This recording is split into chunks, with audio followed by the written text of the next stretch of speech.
सुप्रभात प्यारे बच्चों। आज आप सभी लोग हिंदी वसंत में चिड़िया की बच्ची यह जो कहानी है, इस कहानी के जो लेखक हैं जैनेंद्र कुमार। तो आज आप सभी लोग इस कहानी के विषय में अध्ययन करेंगे। इस कहानी का जो सारांश है उसके विषय में आप सभी लोगों को समझाऊंगा। तो इस कहानी कुछ कठिन शब्द अर्थ हैं, जैसे कोठी। कोठी शब्द का जो अर्थ होता है वह है मकान। सुहावना। सुहावना शब्द का जो अर्थ होता है वह होता है सुंदर। व्यसन। व्यसन शब्द का जो अर्थ होता है बुरी आदत। जैसे नशा। नशा करना भी एक बुरी आदत है, इसलिए नशा नहीं करना चाहिए। विनोद चर्चा का जो अर्थ होता है हंसी मजाक। संध्या शब्द का जो अर्थ होता है वह है शाम। आइए इस कहानी का जो सारांश है, लेखक ने इस पाठ के माध्यम से बताया है कि जो सुख स्वतंत्रता में तथा अपने प्रियजनों के साथ रहने में है, वह सुख कहीं और नहीं प्राप्त होता। इस कहानी में माधवदास नामक एक सेठ रहता था। जैसा कि सेठ से जो तात्पर्य है वह है धनी व्यक्ति। उसके पास संगमरमर की कोठी अर्थात मकान तथा एक सुंदर बगीचा था। माधवदास को कला एवं प्रकृति से बहुत ही प्रेम था, बहुत ही लगाव था। वह रोज शाम को प्रकृति का आनंद लेने के लिए बगीचा में जाया करता था। एक दिन शाम को एक चिड़िया उनके बगीचे में आ गई। चिड़िया बहुत ही सुंदर थी। सेठ को वह चिड़िया बहुत ही पसंद आई। सेठ ने चिड़िया से कहा कि मेरे बगीचे और यह जो संगमरमर का मकान है, इस मकान को तुम अपना ही समझो। इस तरह से देखा जाए तो इस कहानी में जो सेठ माधवदास था उस चिड़िया को प्रलोभन दे रहा था, उस चिड़िया को लालच दे रहा था कि यह जो संगमरमर का मकान है, यह जो बगीचा है, इसे तुम अपना ही समझो और इस बगीचे में तुम रुक जाओ। चिड़िया ने कहा, मुझे नहीं मालूम था कि यह बगीचा आपका है, मैं अभी यहाँ से चली जाऊँगी। सेठ माधवदास ने चिड़िया से बार बार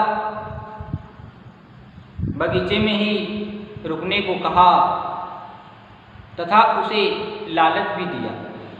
यहाँ तक कि सेठ माधवदास ने कहा कि मैं तुम्हें रहने के लिए सोने का पिंजरा बनवा दूंगा, सारे सुख साधन दूंगा, परंतु किसी भी शर्त पर तुम इस बगीचे में ही रहो। परंतु चिड़िया को वह बच्ची, चिड़िया की जो वह बच्ची थी, अपनी माँ के पास जाने की बात कहती रही तथा माधवदास से यह भी कहा कि वह अपनी माँ के साथ वह घोंसले में ही सुख है। उसे जो सुख है वह सुख माँ को छोड़ करके मुझे वह सुख नहीं मिल सकता, वह खुशी मुझे नहीं मिल सकती, क्योंकि माँ का जो लगाव होता है वह लगाव जब पुत्र माँ के गर्भ में रहता है तभी से उसके प्रति माँ का जो लगाव होता है, परंतु एक पिता का जो लगाव होता है पुत्र के जन्म के बाद होता है, और माँ का जो लगाव होता है वह जन्म से पहले से ही होता है।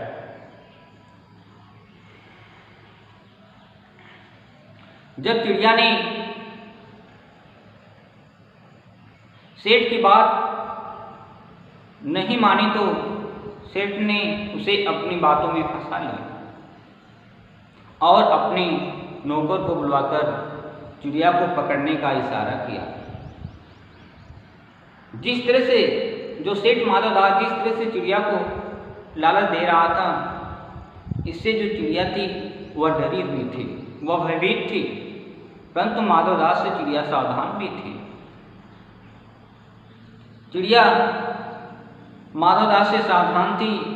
वह वहाँ से जैसे ही माधव दास के आदेश पर या इस माधव दास के इशारे पर जैसे ही नौकर ने उसे पकड़ने के लिए गया, तुरंत वह चिड़िया वहाँ से उड़ गई और वह सीधा अपनी माँ के घोंसले में आ गई।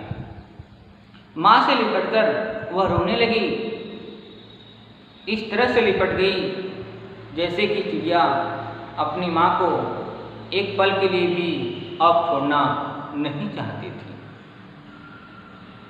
अर्थात चिड़िया को अपनी माँ से दूर जाने का एहसास हो गया था। माँ से दूर रह करके, जबकि चिड़िया का प्रति एक शर्त जो माधव दास था वह पूरा करना चाहता था, यहाँ तक कि सोने का पीड़ा भी बनवाना चाहता था, उसे बनवा कर देना चाहता था, परंतु चिड़िया ने कहा कि मैं स्वतंत्र रह करके घोंसले में ही अपनी माँ के साथ मुझे बहुत खुशी है, मैं बहुत सुखपूर्वक अपनी माँ के साथ उस घोंसले में रह लूँगी। इस तरह से इस कहानी में चिड़िया जब अपनी माँ को पकड़ करके जब अपनी माँ को गले लगा करके जब उस घोंसले में रहने लगी, तो इस कहानी में जैसा कि आपने सुना, चिड़िया को आज़ादी और उससे भी अधिक अपनी माँ प्रिय है। कहानी के आधार पर प्रत्येक के जिंदगी में माँ का महत्व, माँ ही है जो अपनी जान से भी ज़्यादा अपने पुत्र को प्यार करती है, क्योंकि एक माँ के लिए पुत्र ही उसकी आत्मा है। माँ अनेक प्रकार का कष्ट झेल करके अपने पुत्र के कष्ट को दूर करने का वह प्रयास करती है। अपनी संतान की रक्षा के लिए माँ जो होती है वह अपनी जान की परवाह भी नहीं करती है। इस कहानी के माध्यम से यही कहा जा सकता है कि माँ ही बच्चे को मनुष्य बनाने का पहला पाठ सिखाती है। इसलिए बात बात में आकर के माँ कभी डांटती है तो उस डांट को आशीर्वाद ही समझना चाहिए, उसे कभी बुरा नहीं समझना चाहिए, क्योंकि माँ का जो डांट है वह आशीर्वाद के रूप में है। जैसा कि हम माँ ही एक है जो हमें बच्चे से मनुष्य बनाती है। हमारे जीने की जो पहला पाठ है वह हमें माँ से ही मिलता है, माँ से ही सब कुछ हमें प्राप्त होता है। इस तरह से इस कहानी का जो सारांश है, इस कहानी के विषय मैंने आप सभी लोगों को आज समझाया, तो इसका जो प्रश्न अभ्यास है मैं आप सभी लोगों को अगले दिन समझाऊंगा। इन्हीं शब्दों के साथ आज का दिन आप सभी लोगों का मंगलमय।